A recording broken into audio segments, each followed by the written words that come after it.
Hello and welcome to The Top Story, a podcast with the headlines of the day from our correspondents around the world. I'm Tianlu. Coming up in this edition. Russian President Vladimir Putin will not join the delegation set to meet Ukraine in Istanbul in the first direct peace talks since March 2022. Syria welcomes the lifting of U.S. sanctions on it by President Donald Trump, who's considering normalizing Washington's ties with the war-torn country. And trade chiefs from 21 member economies of the Asia-Pacific Economic Cooperation Forum are on Jeju Island, South Korea, to discuss challenges to free trade. We begin with the Russia-Ukraine conflict. Russian President Vladimir Putin is not on the list of negotiators for direct talks with Ukraine in Istanbul. Putin proposed the meeting and has approved the composition of the Russian delegation led by presidential aide Vladimir Medinsky. Ukrainian President Volodymyr Zelensky said he will travel to Turkiye and challenged Putin to meet him in person. Zelensky hosted French, British, German and Polish leaders over the weekend and issued a call for a 30-day ceasefire. A U.S. official said President Donald Trump will not join the Russia-Ukraine negotiations. Sources say senior envoys Steve Witkoff and Keith Kellogg will be in Istanbul. Mihail Bardavit reports. All eyes are on Turkiye as Russia and Ukraine are expected to hold direct talks in Istanbul on Thursday, their first such meeting since negotiations stalled in March 2022. The talks were proposed by Russian President Vladimir Putin on Saturday. Ukrainian President Volodymyr Zelensky responded by saying he would attend, but only for a face-to-face meeting with Putin himself. However, Putin has instead announced that a Russian delegation to Turkey will include presidential advisor Vladimir Medinsky, a senior diplomat and defense officials. Late on Wednesday, Zelensky said Kiev was ready for any format of negotiations to end the conflict, but he's also expected to meet with Turkish President Recep Tayyip Erdogan on Thursday in Ankara. Pressure from the U.S. also mounted as President Donald Trump, who had offered to join the talks if Putin was to attend. Senior U.S. envoys Steve Witkoff and Keith Kellogg are expected to travel to Istanbul for talks. U.S. Secretary of State Marco Rubio will also be in the country to discuss the Ukraine conflict on Friday. Dasha Chinishova spoke with Professor Kirill Kokhtish at the Moscow State Institute of International Relations about the geopolitical stakes and significance of the talks. What if both Moscow and Kyiv representatives come to Istanbul? What would they be able to agree on? And what are the stumbling blocks? Well, you see, the Russian conditions are the same from the beginning of the operations. So that means neutral status of the Ukraine, demilitarization of Ukraine, a denazification of Ukraine. So that means rights of Russian-speaking citizens of Ukraine and rejection of the Nazi ideology that currently Kyiv is inspired with. Russian-speaking regions that selected to stay with Russia, they included in the Russian constitution. So this is part of the agreement that couldn't be discussed. How important for Moscow is keeping Trump on side? And how does Russia see the U.S. role as a negotiating party in this crisis settlement? Europe's stake is to make the Trump United States to be involved into Ukrainian affairs. And Russian interest is just to discuss bilateral relations with the United States. There are plenty of matters that should be discussed, but not Ukraine. So for Trump, it will be a good chance to distance from the Ukrainian situation. What is the wider international reaction to the idea of talks and the significance of it for the settlements? It's quite significant.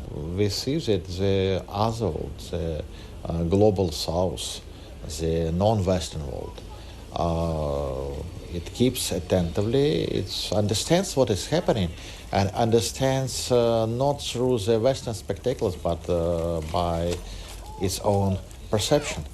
So that's really good because the global south is the most fair judge of what is happening and everybody see who stands for peace and who stands for war. So it's really important. That was Professor Kirill Kokhtish on Russia-Ukraine talks in Turkey. Moving to the Middle East, Syria's interim leader has welcomed the U.S. President Donald Trump's decision to lift sanctions. Ahmed al-Shara said recovery work has begun. The two leaders met in Saudi Arabia during Trump's trip in the Middle East. US-led sanctions on Syria under former President Bashar al-Assad have resulted in shortages of daily essentials and made it difficult for humanitarian agencies to operate fully. Hida Kazwini reports from Damascus. The first meeting between the presidents of Syria and the United States in more than 25 years. It signifies U.S. political recognition of the new Syrian government, which was formed after the fall of Bashar al-Assad in December. The half-hour meeting in Saudi Arabia came a day after Washington lifted sanctions on Syria. Some Syrian media say U.S. companies were invited to invest in the country's gas and oil sectors, and that talks also covered how to prevent the re-emergence of ISIS. The announcement of the lifting of the sanctions has been widely welcomed by Syrians, with hundreds taking to the street to celebrate. For years, sanctions have cut them off the world, making life harder. It is extremely vital to rebuilding after the long years of destroyed infrastructure, and this will lead to a boost in the economy and help Syria in reconstruction instead of sliding into fragmentation.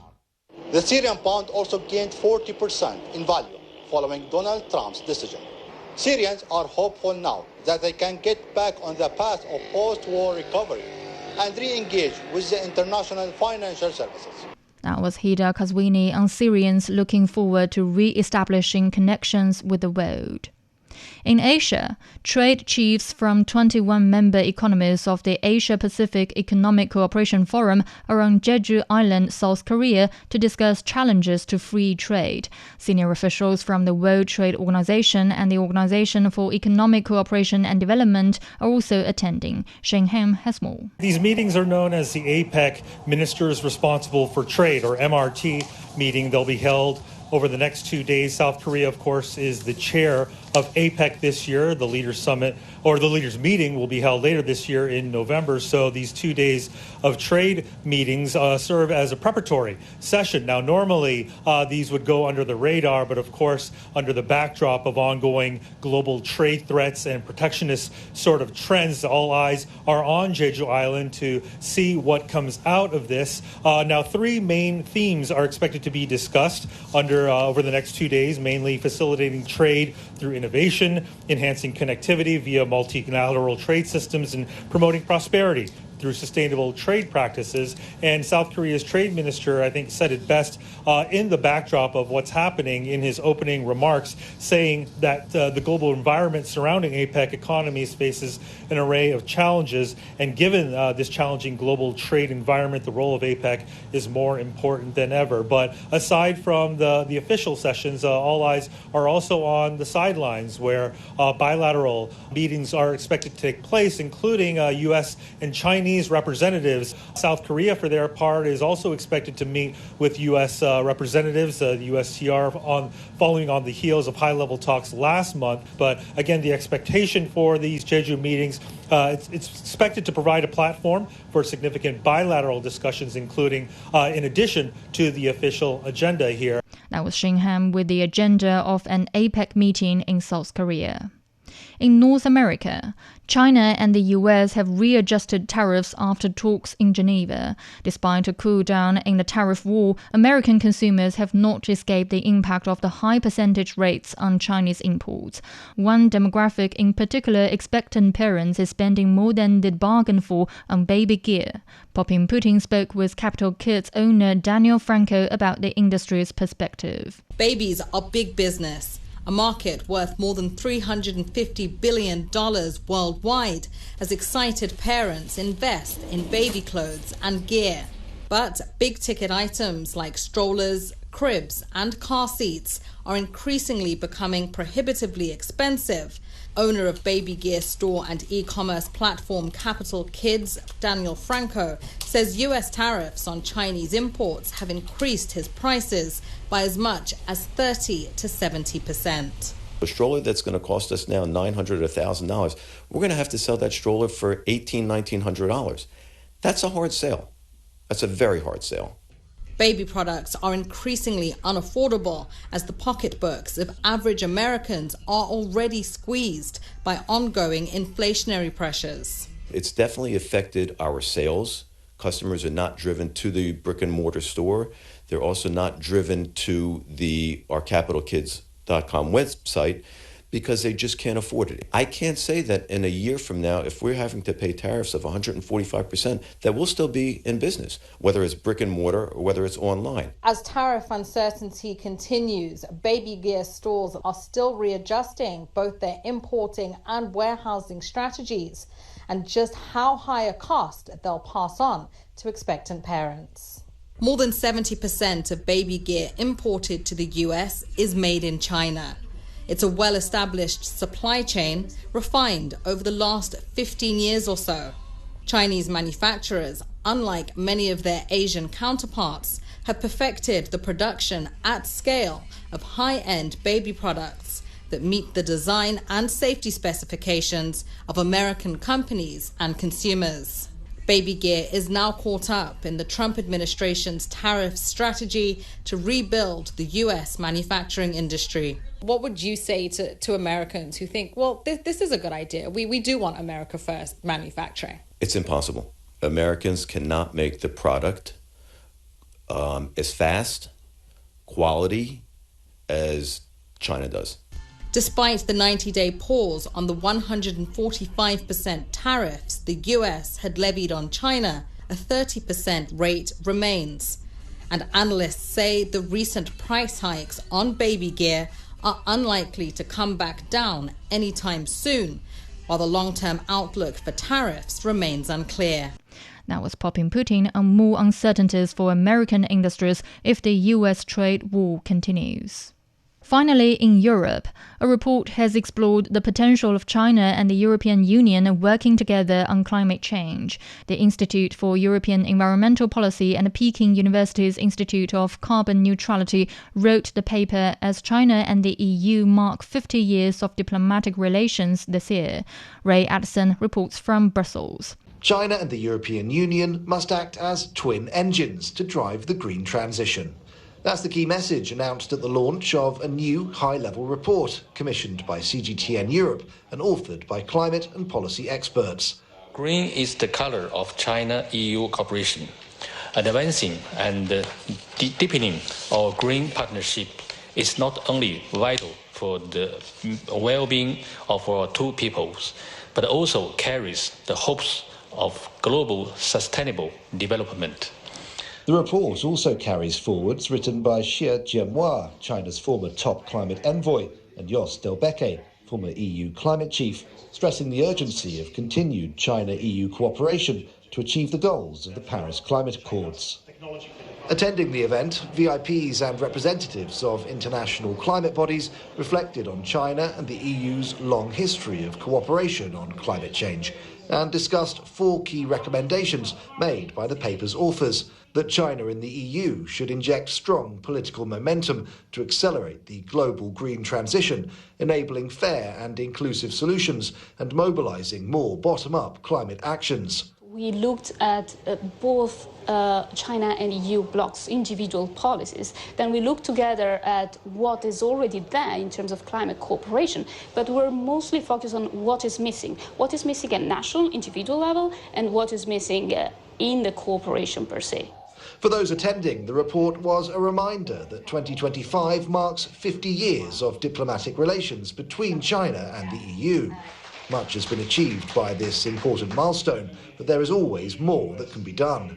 Both the history of the EU and of China shows that we have the capability of advancing green and clean technologies, that there is a lot of momentum, a lot of potential with both of us, and that we have this approach of being able to deliver on the decarbonization and to enable the cooperation also globally.